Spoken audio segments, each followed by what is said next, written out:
It's time to break down the concepts of filter bubbles and echo chambers in order to argue against the term's very existence, not to mention the concept that they're negatively impacting on our society and how we make political and social opinions.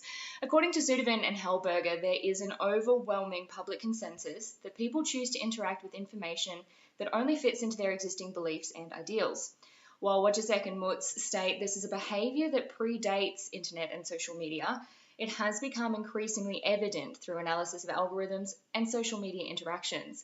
It's also argued in early texts by Sunstein that these behaviours may negatively impact democratic processes and bipartisan information sharing. However, through the past 5 weeks of research and analysis, I've come to the understanding that these concepts are wildly overhyped and under-researched.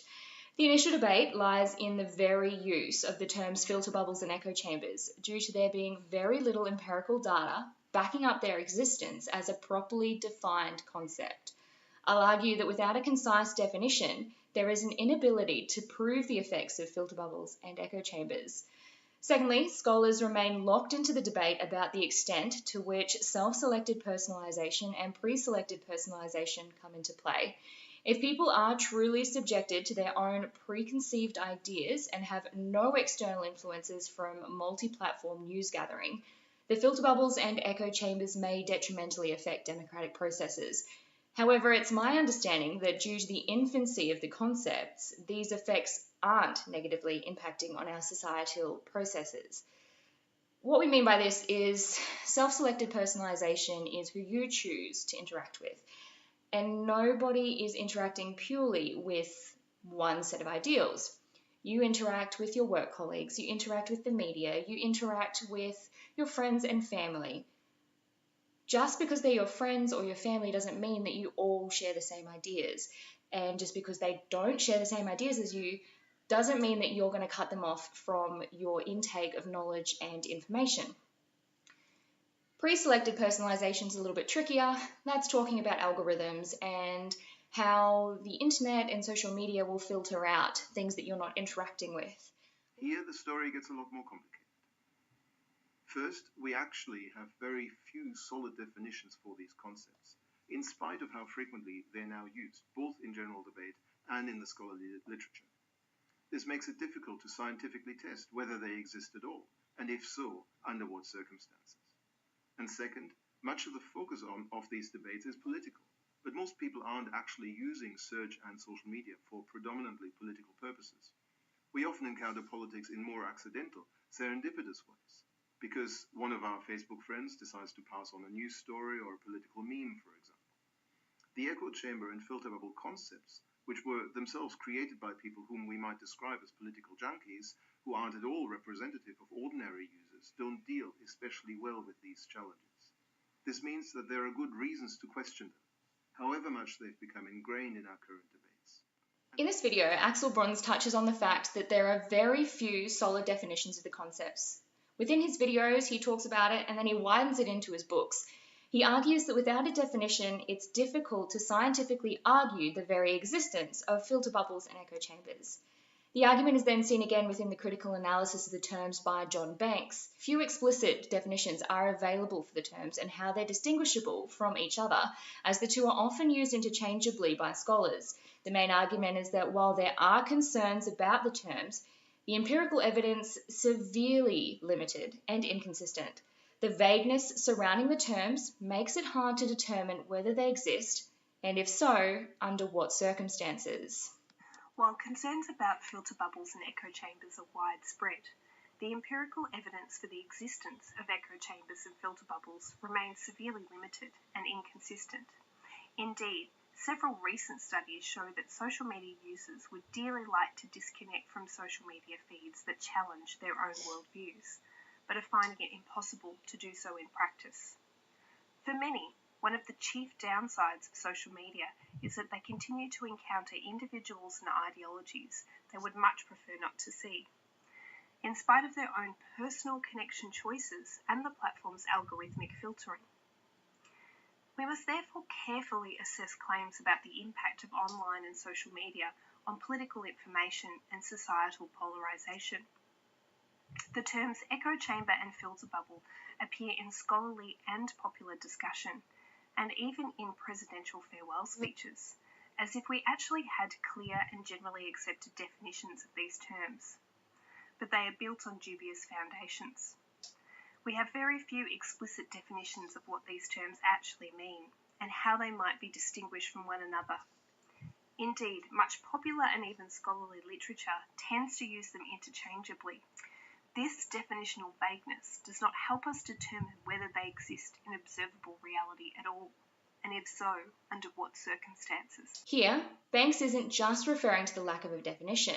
He's also arguing against the mass naming of the concepts due to a lack of research and the phenomena itself. Social media users often show a disposition to disconnect from views that challenge their own, but find it increasingly difficult to do so. This is what we talked about earlier with self-selected personalization. The fact is, we often have different opinions within our own social groups, and it's very hard to end up in these predefined one-way points of being. While there is an assumption that social media users only interact with their own ideals, there is a lack of reliable data. There are growing concerns among scholars that research conducted so far into filter bubbles and echo chambers is limited to just one platform at a time, despite the fact that social media users often interact across multiple platforms. They also gather news accidentally through interactions with friends, colleagues, water bubbler chat. A survey of 14,000 internet users from 7 nations found 75% of people interact with a second source, such as a search engine, when they find information that they need to back up. They're doing this at least once a day. It was found that search engines are the first place that people go to in order to look up political information. With this in mind, it's hard to argue for filter bubbles and echo chambers because anyone actively searching for information instantly pierces that filter bubble or echo chamber entered into by bringing in external sources. Yes, there is the argument of algorithms and Google, but again, we'll touch on that a little later.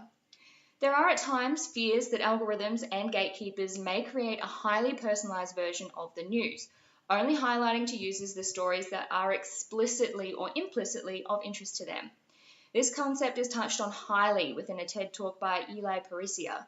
However, these gatekeepers, be they algorithmic or human, don't stop the diversity of information supply. They merely have the potential to affect the range of diverse information users may be able to find. While media content is becoming increasingly personalised, a concern that feeds the debate of filter bubbles and echo chambers, the argument holds very little substance. Scholars have paid close attention to the concepts of social sorting and what has emerged from self-selected personalisation and pre-selected personalisation. And they've deducted that while these may be an issue for those who are politically disengaged or unaware of how to adequately use the internet, there is an inability to entirely filter out outside sources. Here's what happened. There's just too much noise, too many people, too many ideas. So we use technology to filter it out a little bit. And what happens? It lets in ideas I already agree with. It lets in the popular ideas. It lets in people just like me who think just like me. That sounds kind of good, right? Well, not necessarily. Because two very scary things happen when we have such narrow worldviews. First, we become more extreme in our beliefs. Second, we become less tolerant of anybody who is different than we are. Does this sound familiar? Does this sound like modern America, the modern world? Well, the good news is that technology is changing, and it could change for the better. And that's, in fact, why I started allsides.com, to create technologies and services to free us from these filter bubbles. The very first thing we did was create technology that identifies bias, so we could show different perspectives side by side to free us from the filter bubbles of news media. And then I met Joan. So I met John outside of Washington, D.C. with an idealistic group of cross-partisan bridge builders, and we wanted to reweave the fabric of our communities. We believe that our differences can be a strength, that our values can be complementary, and that we have to overcome the fight so that we can honor everyone's values and not lose any of our own. I went for this wonderful walk with John where I started learning about the work he was doing to pierce the filter bubble. It was powerful. It was brilliant. Living in separate narratives is not good. We can't even have a conversation or do collaborative problem solving when we don't share the same facts. So one thing to take away from today is if Joan Blades asks you to go on a walk, go on that walk. It changed things. It really changed the way I was thinking about things. To free ourselves from the filter bubbles, we can't just think about information filter bubbles, but also relationship and social filter bubbles. You see, we human beings, we're not nearly as smart as we think we are. We don't generally make decisions intellectually. We make them emotionally, intuitively, and then we use our big old brains to rationalize anything we want to rationalize. This then leads up to the concern of social sorting, where personal and group information is used to group people according to criteria to target them. When people in groups are sorted into categories, their ideas are often filtered and echoed on a mass scale. However, due to the fact nobody interacts with one media platform, the concept of a wholly created information cocoon can't be argued. As mentioned by Joan Blades and John Gable, when people choose to only interact with themselves or their own ideals, they share less commonalities and experiences with others. A diverse and democratic society relies on the population having commonalities to ensure relevant ideas are created, discussed, and shared. And in that manner, leaders are then kept in check. While studies are increasingly showing selective exposure can relate to polarization, evidence does remain scarce, something the class encountered themselves through an online learning activity where we searched climate change and shared our results. While all of our students come from widely different backgrounds, we come from all over the country, and we all, I'm assuming from the search results, lean different political ways. The underlying message in these search results was the same. Predominantly, it came up with definitions and explanations of climate change. There were tiny filters where you could see people were a little bit more left-leaning in their searches or a little bit more right-leaning, but generally, out of the 20 results for each person, we had very similar results, showing that there was no echo chamber or filter bubble in Google with the search algorithm. In conclusion, it can be seen that while there are arguments for filter bubbles and echo chambers, these are based on very little evidence. There is no defined concept, there is very little empirical data, and the stats are stacking up on our side that filter bubbles and echo chambers are not something to be worried about at this point. The algorithms aren't strong enough. We had this shown in our class activity. The definitions aren't there, so any research that is conducted doesn't have a hypothesis to stand on at this point because there is no consensual understanding of the concepts. There is also the issue of research. I talked about the fact that most of the research for filter bubbles and echo chambers relies on one platform, mainly Twitter, Facebook. Nobody's just using one. The studies have shown that people are interacting through search engines. And there's also that whole concept of talking in person. There aren't many people in the world just sitting at home with their own tinfoil hat, talking about their own ideas and having it echoed back to them.